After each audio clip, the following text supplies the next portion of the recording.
assunto muito extenso, que exige bastante conhecimento, assim, vai exigir bastante dedicação.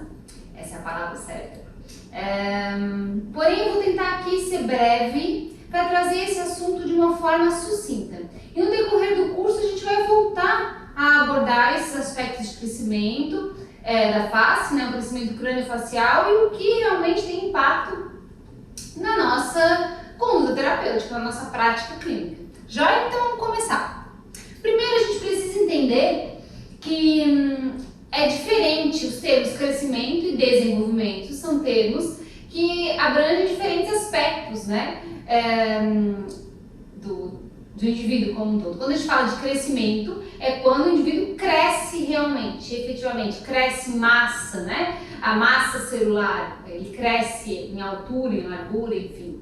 E desenvolvimento é a sua habilidade cognitiva, é o desenvolvimento da sua habilidade cognitiva. Então, é a criança que vai amadurecendo, vamos dizer assim. Então, desenvolvimento é um processo de amadurecimento e o crescimento é um processo de crescimento em tamanho propriamente dito, certo? Partindo disso, é importante a gente entender por que a gente estuda crescimento e desenvolvimento. Bom, o crescimento, de certa forma, é fácil a gente entender, né? Para a gente poder entender o melhor momento de intervir. Tem uma frase do Profit que é bem interessante, fala que o bom profissional deve ser consciente, né? Ele deve estar apto a manipular o crescimento do indivíduo em benefício do próprio paciente. Ou seja, entender como esse crescimento se comporta, como ele vai se manifestar e o que o profissional pode fazer para tirar desse potencial de crescimento do indivíduo, principalmente o potencial crâniofacial, o melhor benefício para aquele paciente. E o desenvolvimento, o que tem a ver com a nossa ortodontia? Tem a ver no sentido de maturidade para a instalação de determinado tipo de aparelho ou não. Consciência daquele tratamento, colaboração, de entender se aquele indivíduo está na fase ideal ou na fase propícia para aceitar aquele tratamento.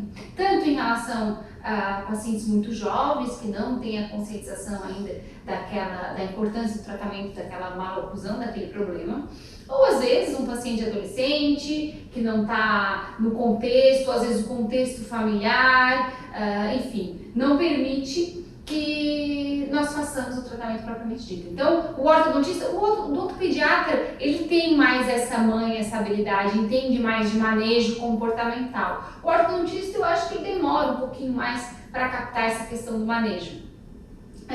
Mas, de qualquer forma, é importante que o indivíduo esteja maduro o suficiente para aceitar o nosso tratamento e colaborar com ele, porque senão a gente perde o time, perde a colaboração e tem que iniciar o tratamento novamente, e a nossa chance de colaboração ainda pior.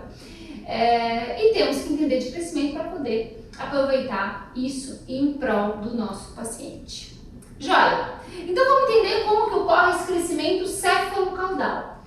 O crescimento do indivíduo como um todo, ele é céfalo-caudal, como eu acabei de dizer. Isso quer dizer que ele parte da cabeça para os membros, né? O crescimento do corpo humano, a característica dele é essa. Então, primeiro se desenvolve a cabeça, crânio, e depois se desenvolve o restante dos membros. A gente pode ver uma imagenzinha, né? Se vem na nossa mente uma imagem de um embrião, a gente vê que a cabeça é muito grande e o corpo ainda é pequeno. Então, ele vai se desenvolvendo da cabeça para a periferia, para os membros, né? Ao nascimento, a cabeça compreende mais ou menos 1/4 do tamanho do indivíduo como um todo. Partindo desse princípio, é fácil a gente entender que crânio se desenvolve primeiro do que maxila, por exemplo, e maxila vai se desenvolver no seu tamanho próximo à idade adulta antes do que a mandíbula, certo? Mais próximo do crânio, mais próximo da massa encefálica, que é o tecido nervoso, é um dos primeiros a chegar no seu tamanho da idade adulta. Se a gente observar aí essa curva de crescimento de escamo, vou trazer ela aqui para vocês. Joia!